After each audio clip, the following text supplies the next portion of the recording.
Hey there, welcome to Goodness Gracious Gluten Free. Today I have a special guest with me, my dad, Gerald. He's going to be cooking with me today. This month we're going to be making my childhood favorites from growing up in Saskatchewan. Some of my favorite things that we used to have on repeat at our house.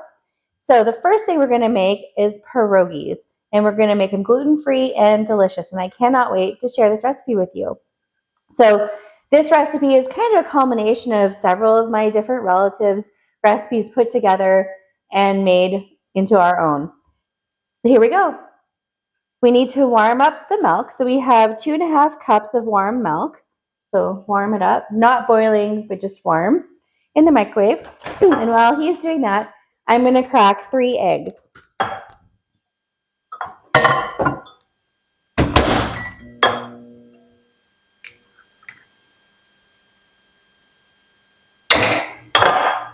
Trying not to get any shell in it. So my family, my great-grandma used to make pierogies all the time, and we would have pierogi eating contests, and she would cook butter and onions and saute it, and then we would slather that all over the pierogies and eat them with sour cream. So delicious. My favorite were the fried ones and then slathered. But some people like them just boiled, and that's okay too. Whichever one you like will be delicious. Okay, so we have 6 cups of gluten-free cup-for-cup flour that already has xanthan gum added into it. And hopefully we are not going to get flour all over the kitchen, but anything is possible today. Okay, and to that I'm going to add a pinch of salt.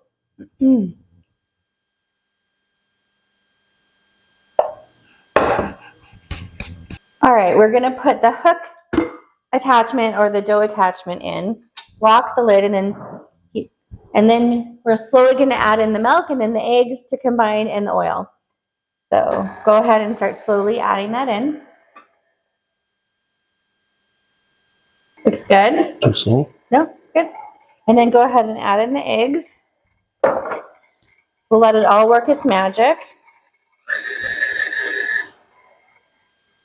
Bloop, bloop. Bloop. There's all 3. And then it's a tablespoon of oil. And now we just have to wait for it to come together and combine. And then once it combines, we're going to set it aside while we make our filling. And today we're going to make the classic filling of potatoes and cheese, as well as potatoes and sauerkraut. You can also make a fruit filling if you'd like. Some people like fruit pierogies. But the sauerkraut and the classic cheddar cheese inside of them are my favorite. My mixer is on a slidey thing for the counter so you can move it around easy. But that means that it moves around this counter easily, so I'm just going to hold on to it while it mixes. That looks good. Okay. See that it's nice and pliable. It looks really good and soft.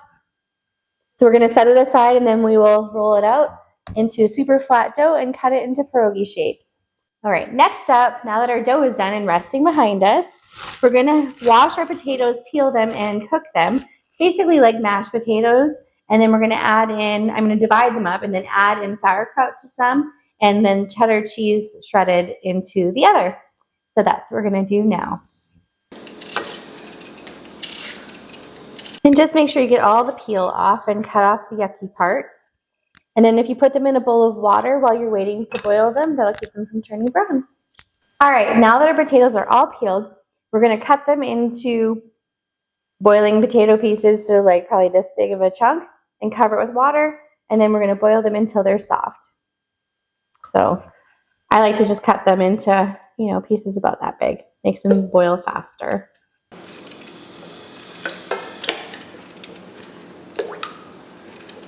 All right, now that your potatoes are boiled and they're soft, when you poke them with a fork, you're going to drain them and then come on back here, and we're going to make our different flavors of filling. So be careful not to burn yourself.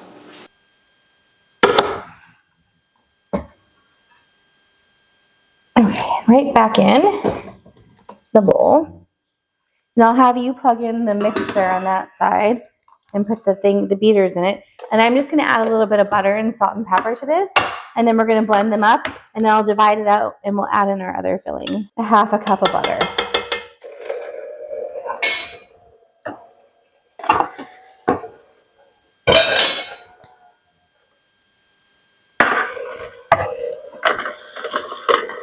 Oh, it's hot.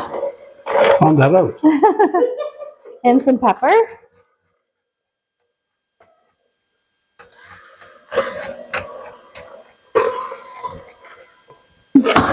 And a pinch of salt. If the potatoes are still dry, just add in a little more butter. Because they're russet potatoes, they're fairly dry. Okay, the first flavor I'm making is cottage cheese. So I'm going to scoop about 1/3 of it into here. And then I just have whole milk cottage cheese. The drier, you don't want it the soupy kind, you want the drier kind. I need a different spoon. So you want drier cottage cheese, and you're just going to mix in about 1 cup of it into your potatoes. And in this bowl, we're going to do sauerkraut. Oh, hold on. Can you open the jar? Woohoo! And then drain off the liquid because you don't want liquid in your potatoes.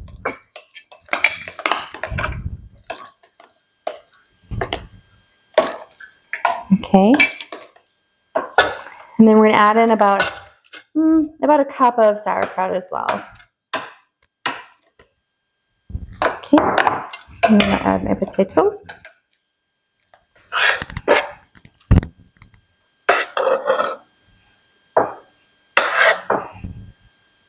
And then those ones can get mixed up as well. And the last one, we're doing shredded cheddar cheese. And I have white cheddar this time, but you could use regular orange cheddar, it doesn't matter. Or if you want to do pepper jack, that would be good too. Okay. Move these things out of our way. Because next up is the fun part, and we get to roll out our pierogi dough and stuff them.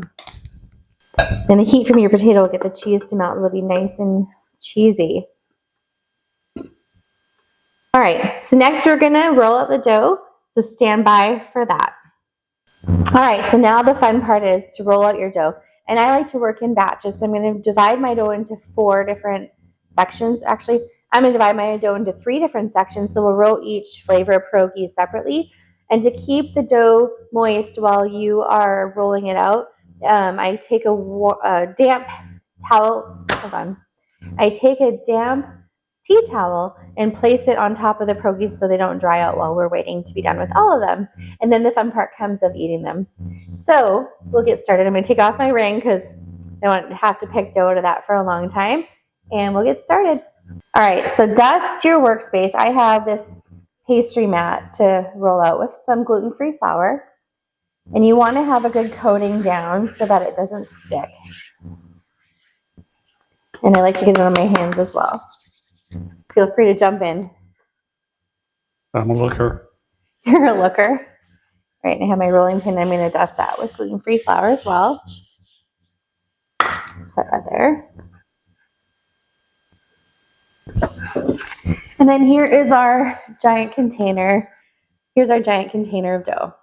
All right, so I'm going to divide it into 3 pieces or 3 sections, and then I'll just set them back in the bowl so that they stay nice and moist while we're waiting for the next one to work with. They don't dry out, because when they dry out, it makes them really hard to roll. All right, and I'm going to cover them with a damp towel.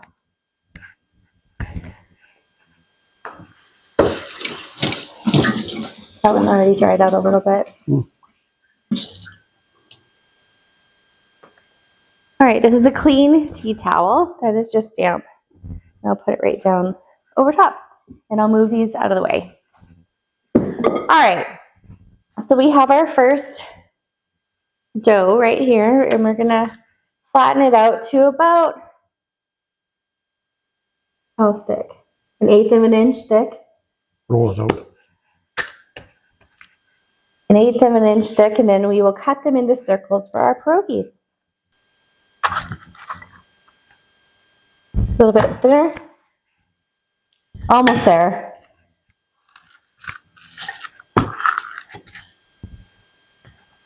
Now you need your circle cookie cutter about 3 inches, and you're going to cut a whole bunch of circles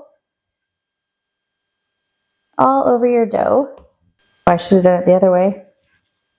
Try to fill in as much space as you can, but the best part is you can re-roll it again, so don't worry about it if you have an empty space. So you're going to take your first little piece of dough, and you're going to use about a teaspoon of filling in the center, not too much. The spoon is way too big. And then get the filling away from the edges, so it's just in the middle. And then you're going to fold it over and pinch the sides. Try not to have it escape, as I did.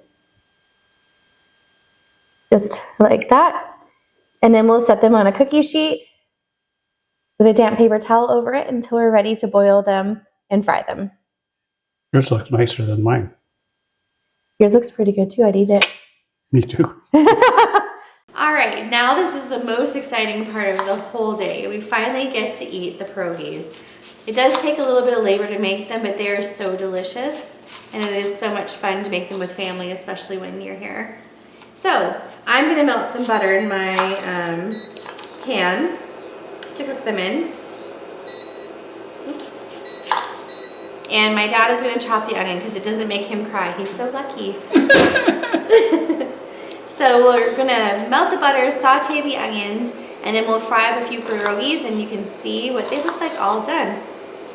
So I'm gonna add the butter to my pan and just a tiny splash of olive oil so it won't burn. All right.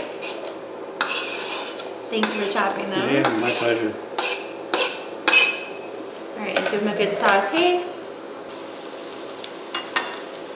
You can add water. I would have just a little bit of water. Yeah, so they're kind of steamed. That much? Yeah, perfect. All right. That'll slow it down the boiling process. So. My dad says to add an ounce of water to saute the onions to make them softer. We'll try his method. All right, the onions are looking nice and soft and coated in butter, so I'm going to put them into our bowl and then we'll fry the pierogies. Hand you this. Adding a little bit more butter back into the pan to fry the pierogies now. And just a sploosh of olive oil so it doesn't burn. Have our pierogies underneath our damp tea towel. So I'm gonna fry up, I'm gonna do 3 at a time. That one's a big one. I'll take up half the pan. This one. Perfect.